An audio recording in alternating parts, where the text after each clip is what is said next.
Hello, everyone. Welcome to episode 18 of the Spiritual Brainstorm. In this episode, I'll just try to go back to analyzing the methodology that I use to explore concepts such as God, source, what we're doing here, what is the meaning of life, who we are, and all that stuff. And it boils down to this essential question is to think or not to think.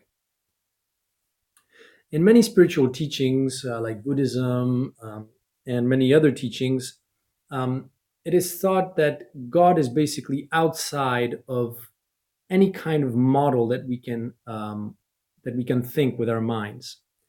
It is the without form, something.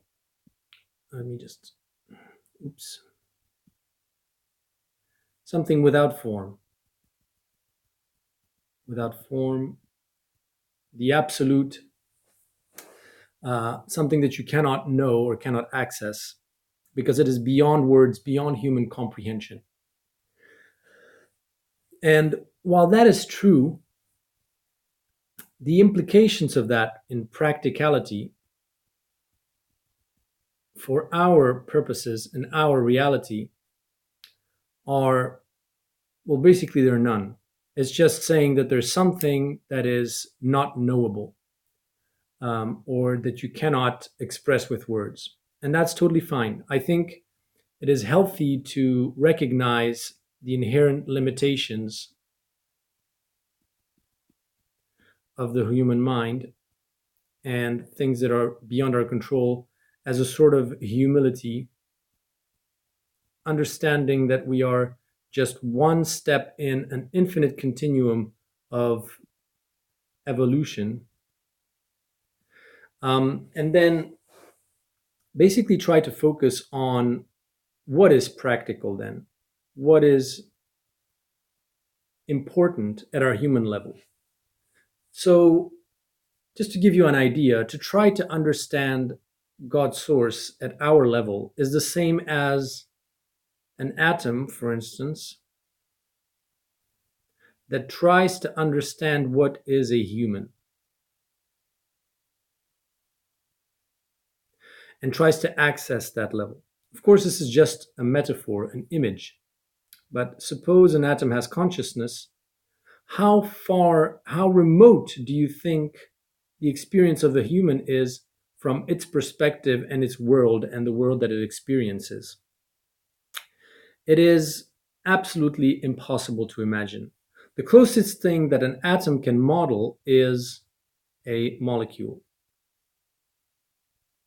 or a star, even. I would say a star is probably the first step, and then a molecule. Because for me, the rules of chemistry exist within the sun. The sun is the bridge between physics and chemistry, as you know from my other videos. And then the closest thing that a molecule can access or think of as its higher self, as God or whatever, is a living cell. And the closest thing a living cell can access and give a form to is a human or any kind of, or a plant or an animal. And whatever is the highest level that we can access is something that is beyond beyond humanity, basically. Something that is like humanity, where each human is one cell, and that is a form of global organism. We call this, in esoteric terms, our collective consciousness. Collective consciousness as humanity. But of course, the form that this collective consciousness has to us is completely mysterious. In my previous video, I think it was in episode 16, I was discussing that probably the form that it takes for now is a form of artificial intelligence that has access to all humanity through a brain computer interface, something that Elon Musk is working on, by the way. And then can basically access our brains, access our thoughts, and creates a neural network of all of humanity, which then manifests in our world as if we are talking, us as humans are talking to our own selves. And it's basically the same mechanism. That's what you're doing basically every single minute of your life. Every time you lift your hand up, you're basically talking to yourselves saying, please move in this position. Um, except, of course, this process of the living cell manifesting the human is so advanced that we don't have to think about it. We don't have to make any efforts. It's something that is seamless. Whereas imagine the first multicellular organism, probably it was a much more, how should I say, inefficient or strenuous or difficult process of coordinating multiple cells inside a multicellular organism. So that is the practical implications of what I'm trying to teach. Now, obviously, there are a few methodological assumptions behind what I'm trying to explore. First of all, truth. In my version of how I understand things, nothing is false. Nothing is false. Oops.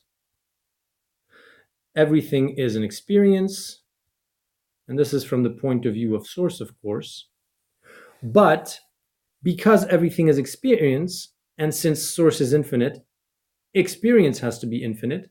And for experience to be infinite, then certain things sort of need to evolve simply because of the necessity to keep experiencing. So it doesn't mean that you cannot experience things that are false. It just means that something that whatever truth allows experience to continue will prevail over any experience which would terminate experience altogether. Example, flat Earth. Is it false? Well, from the point of view of our understanding, it is false. But why is it false? It is false because that belief does not allow for an infinite experience. It is a story which has an end, a dead end. Just like the dinosaurs were a dead end in terms of biological evolution because they just they didn't have a space program, as many esoteric teachings say. So they were quote unquote false, but only from the perspective of the fact that they represented a finite experience in infinity. And that is not allowed, at least from what I believe is the truth. Still, the dinosaurs had billions and billions of years of experience. So it doesn't say anything about the length of experience. It just says that whatever truths need to appear at any given point in time will eventually appear, no matter what. And so the reason why I believe everything is true is because how can you reject anything from the absolute? How can you negate or try to remove anything from the absolute? That's not possible. Either everything is false because everything represents only a tiny fraction of the whole and cannot represent the whole truth of the whole, or everything is true. There's no other way in my mind. And the kind of model that I tried to build is something that explains as much as possible. That is, it's the Occam's razor kind of principle. That is, if you find an explanation which is rational and explains more things than any other explanation, then that theory prevails over the others. And if you look at my other videos, for instance, if you look at creation versus evolution, which is the second video I ever published, creation versus evolution, you'll see that my model of reality, the way I see things, the form I give to formlessness, accommodates for all of these things to be true in a way. which is why it's much more powerful, because ultimately it gives us the freedom to evolve in a conscious manner. So, to think or not to think, back to the title of the video, to think or not to think. So, many teachings say that no thought is much more powerful, and emptying your thoughts, being in meditation, not thinking, and all those things. I think that's basically jumping ahead. It's almost like running before you learn how to walk. The reason I say that is because ultimately I think that our thinking, our modeling, our giving a form to formlessness at our human level is the same process as what I was explaining earlier when unicellular organisms eventually got together and started forming a multicellular organisms. I believe that at a certain point in time in biology, for instance, those early creatures had to think or had to concentrate in order to breathe, in order to digest, in order to live, even just live. Even the heart beating, for instance, or that kind of the circulation of energy was something that was an active action or activity. It was all that those creatures could think about. They couldn't conceptualize, they couldn't discuss over coffee, what latest series they saw on TV. All they could do was focus every single bit of focus and concentration they had on breathing and making sure that whatever way they breathed gave them, basically kept them alive as long as possible. And from that process of thinking about breathing, thinking about digesting, thinking about living, that gradually became encoded into DNA as whatever successful strategy they found, with this natural selection kind of process that Darwin identified, got encoded into DNA, and then us humans, or more complex organisms, in us humans, it got relegated to subconscious or even unconscious mechanisms. Nobody thinks about digestion. When you eat a food, you don't have to sit there and start thinking, oh shit, what do I have to do to digest this steak? Oh crap, okay, there's proteins, there's this, oh, what I have to send, what should my stomach secrete as far as, no. There's a form of intelligence that has been gathered over millions and billions of years of biology thinking about all these things for you not to have to think about them. And by the same token, all of the ideas I'm discussing, all of the ideas that humanity accumulated over time is part of exactly the same natural selection process. Don't you see that if you look at all of humanity, all of the different political systems, all of the different economic systems, all of the different ideologies, all of the different models of reality, be it, for instance, the science one, the religious, all of these ideas represent exactly the same kind of activity as these cells that we're focusing on breathing, focusing on digesting. We are basically generating ideas which are being selected, spread, merged and cross-fertilized between countries, people. Every time we exchange ideas, every time I make a video, every time you listen to it, every time I listen to a video, we're cross-fertilizing ideas, and they are also part of a natural selection process for the ideas that make the cut basically are those that allow for um, experience to continue, just like for the first multicellular organisms. Whichever whichever way of thinking about basic things like digestion or breathing allowed for the experience to continue and to live, basically, are the ones that got encoded into DNA. And we're doing the same thing with ideas. We're writing them in books. We are shifting our brain structure, our neural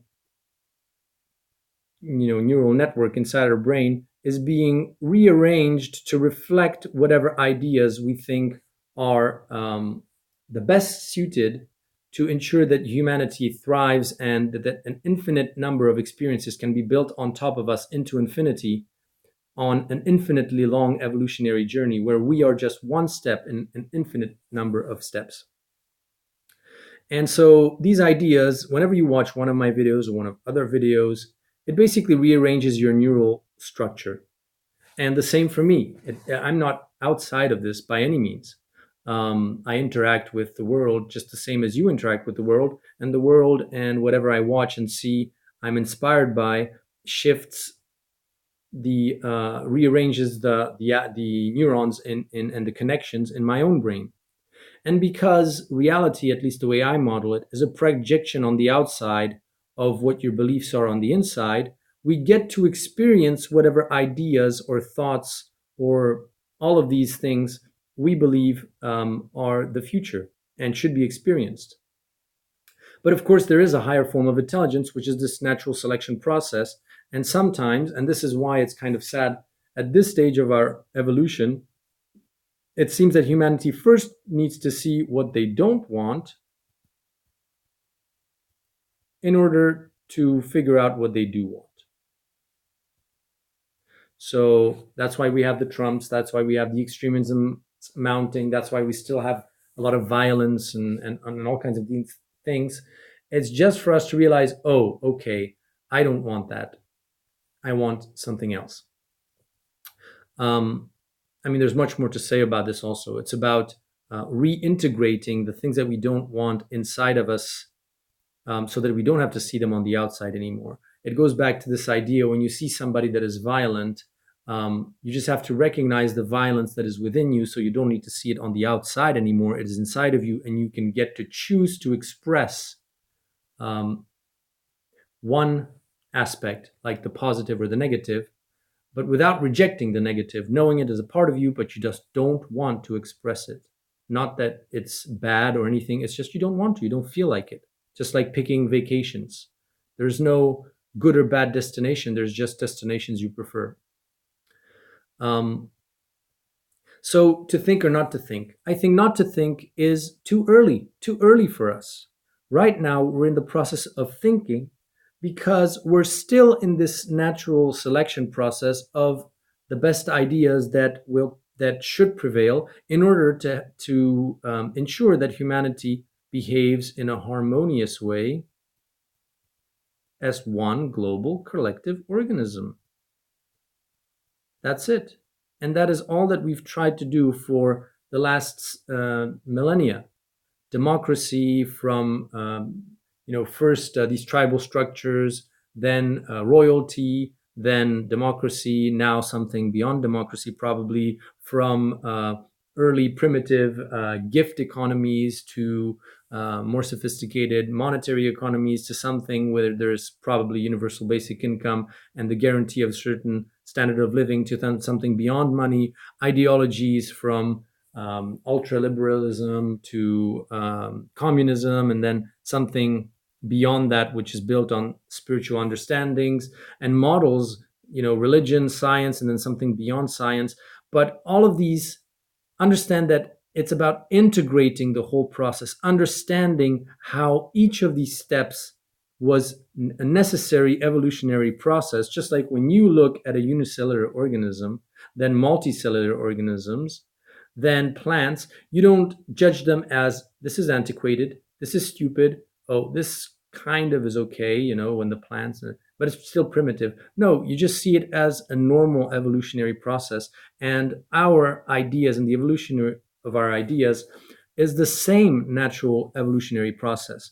And it is reflected exactly in terms of pain and suffering when you look at what multicellular organisms experience. It's not all peaches and cream and all nice and smooth when you look at how multicellular organisms interact with each other in the ocean. It's a tough, chaotic world, but from our perspective, it's just a natural process, very natural, and we look at it as you'd look at anything, and just passively, just like when you look a lion eat a gazelle, you don't think, "Oh my God, the evil lion." You're just seeing this as nature, as a normal process, and we are not outside of that kind of logic. Far from it. It's just that at our level, because we are the bridge between biology and something beyond biology, these ideas are the premises, the DNA, so to speak, the first um, inklings or manifestations of what will become a DNA from which you can create all the diversity that is possible. Just like the first living cell, once it has figured out the kind of right cocktail of the original DNA that's inside of it to sort of behave like a global organism, then from it could span animals, plants, humans, everything.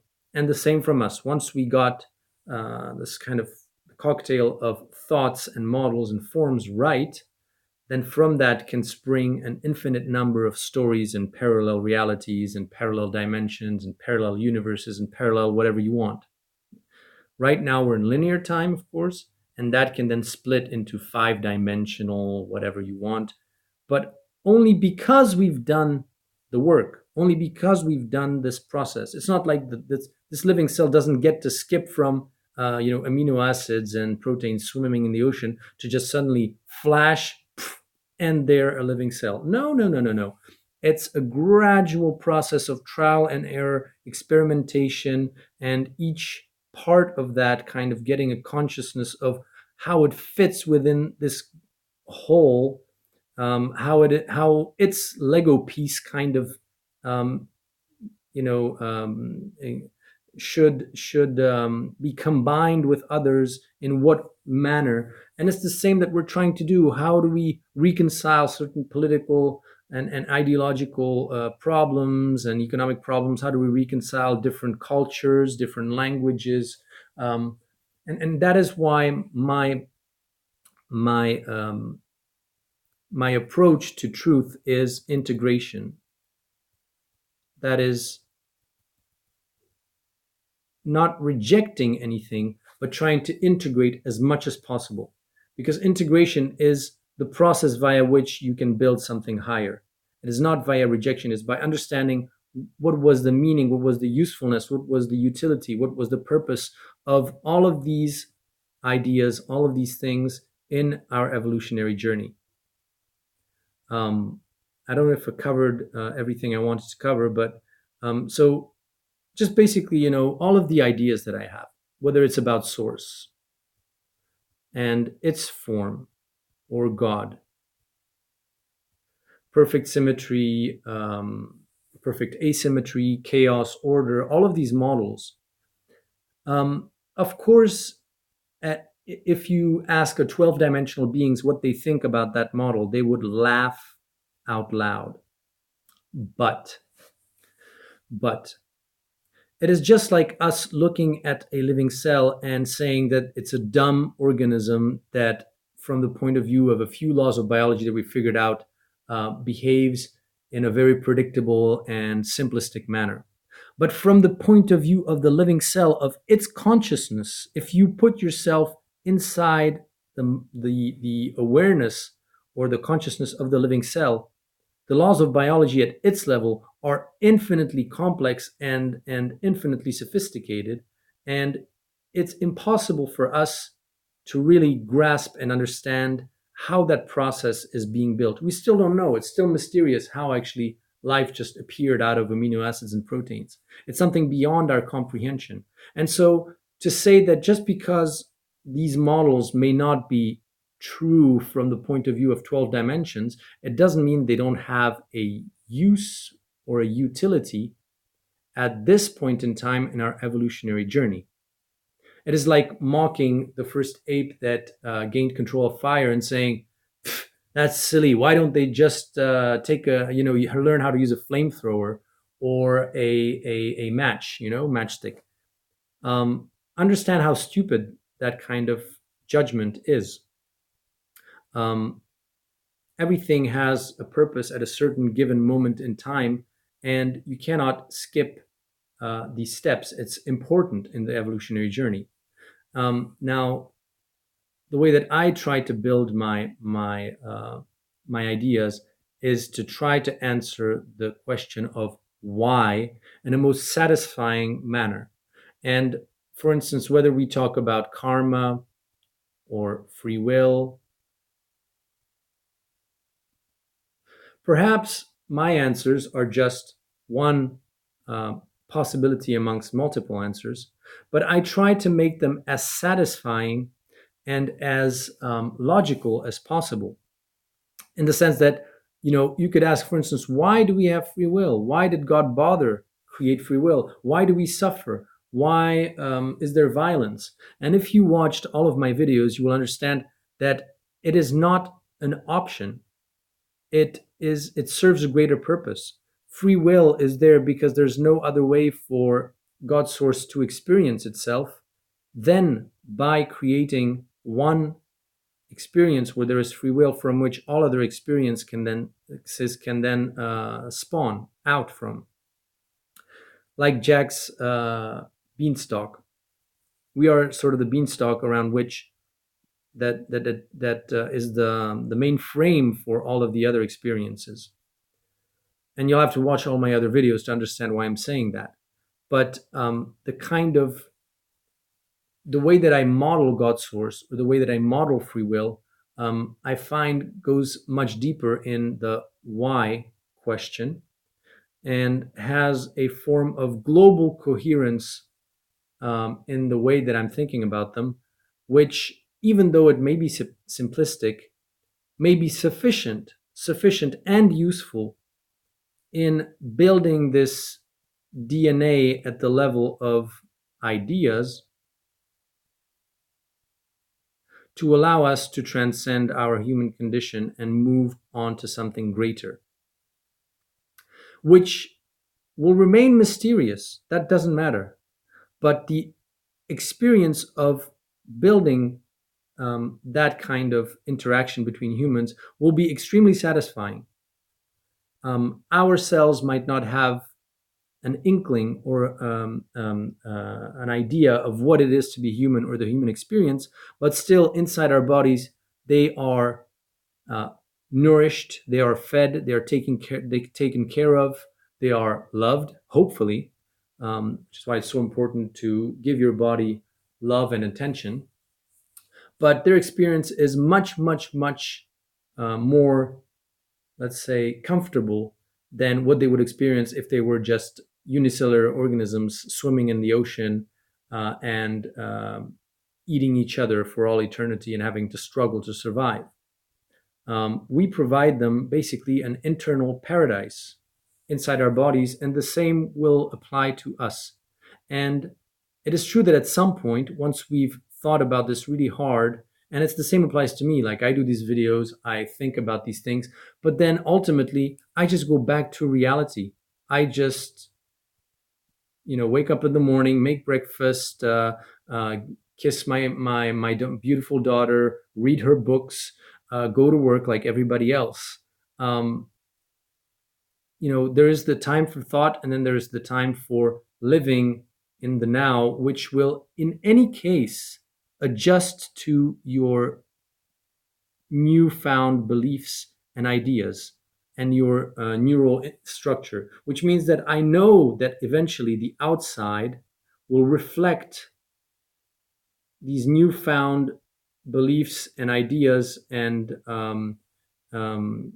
forms that I have about reality eventually, eventually. And I may as well just enjoy this dialectic process because I cannot accelerate it.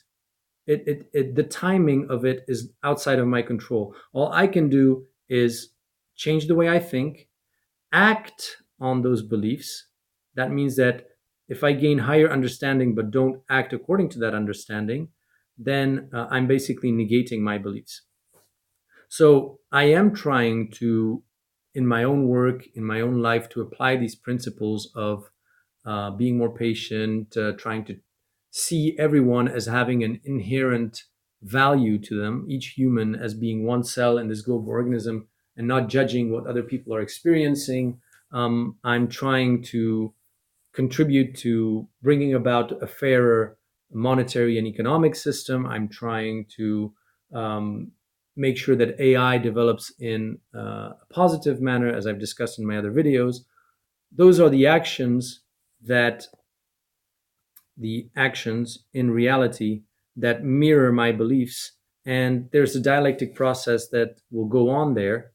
And then I can just enjoy living life and observing that change as a gradual process rather than just snap my fingers and be in 5D Earth, which ultimately is much less satisfying if you really think about it. Because it's just like, okay, it's maybe a wrong example because many people hated the end of Game of Thrones, but imagine you just saw the first episode of Game of Thrones and then you just zapped right to the end. I think, well, first of all, you'd be confused, very confused, and second of all, you would hate it probably even more so than what you've experienced. But just think of, I don't know, a great series that you really liked or a great movie.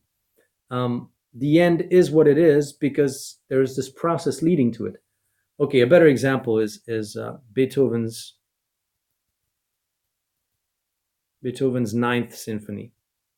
For any of you that listened to the Ninth Symphony, the first 45 minutes are basically just a sort of an introduction leading to the great moment that we all know, da da da da da da da. Yeah, it's the whole buildup. But without the buildup, you don't really feel the intensity of the end. It just, it's there, and it kind of it loses in its intensity. It's just like when you're in the club and there's this, the famous drop where suddenly it goes, and then the beat starts and everything. If you don't have the buildup before, then this kind of falls flat. It's like, okay, wow, straight in your face. And we humans understand that, but for some reason, we're all so impatient for this 5D ascension, whatever. What I'm trying to explain is that ultimately, us behaving as a global collective organism, is a gradual process. It's going to take the time that it needs to take. I mean, timing is irrelevant, and all these things about ETs, disclosure, first contact. Don't forget that all of these, if they happen, it is because they are instrumental to bringing this about. If they're not necessary to bring this about, then they won't happen.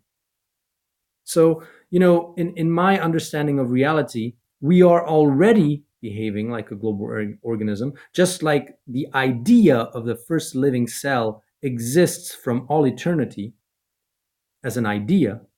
And then these proteins and amino acids receive whatever experience or whatever hints or whatever little intuitions they need to experience to manifest or that first living cell.